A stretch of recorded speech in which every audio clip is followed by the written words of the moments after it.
Alright, Dean. I said I'd do another video of the newest version of the Jockey shift. First one was connected directly to the shift shaft and worked without power and let it go. I don't recommend that for a few reasons. The number one reason being that if you have the full weight of the entire shifter bouncing up and down on that shifter shaft, that's not going to be good over the long term there. So definitely want to have a pivot point like I do now.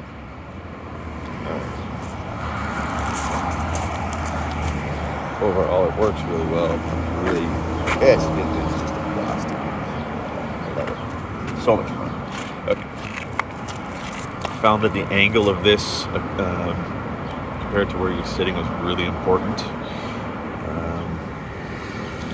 Just the angle of your wrist while you're shifting. Yeah, that made a big difference in comfort. So I put it quite a good slant forward so that, it works out really well for comfort. Shifter lever here is from late 70s Yamaha scrap parts bike I had in the yard there, so I just took that off.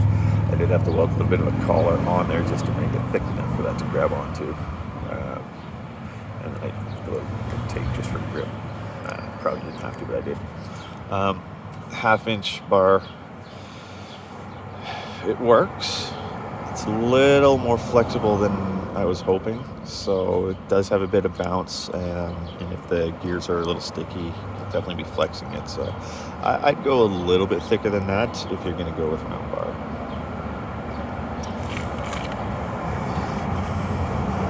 So this whole ugly block, pivot point, this down to here up to there, is actually the foot control shifter from the Honda Magna parts bike.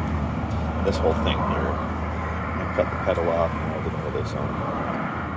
Drilled a hole in the bottom, just big enough for the bar to go through. Now that piece was not threaded on the end, so I just kind of drove it into the hole, hoping it would be enough to hold, but it definitely was not. So I just did a little plug weld in the hole to hold it in place. Seems to be holding up. This piece, the bar, and this whole setup, it wasn't particularly cheap. It was like $120 or something like that. $40. And way longer, so you can see I had to shorten it down, but that's what it took to get something to work for whatever dimensions I had there. It's from I don't remember exactly what it's from, but it's from some sort of quad. And then, it came with this whole piece, which I then cut off and then welded it to the stock one there. It's kind of ugly. In fact, it's really ugly, but it works. I think the next, if I were to do it again, I'd probably angle this down a little bit more, just bring this down a little bit, just to see when I go back, it kind of straightens out quite a bit.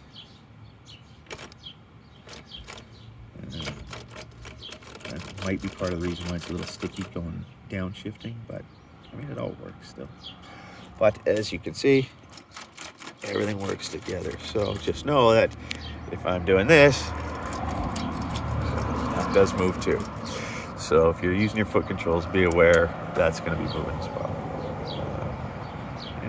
So that's that. If you have any questions, just reach out, let me know.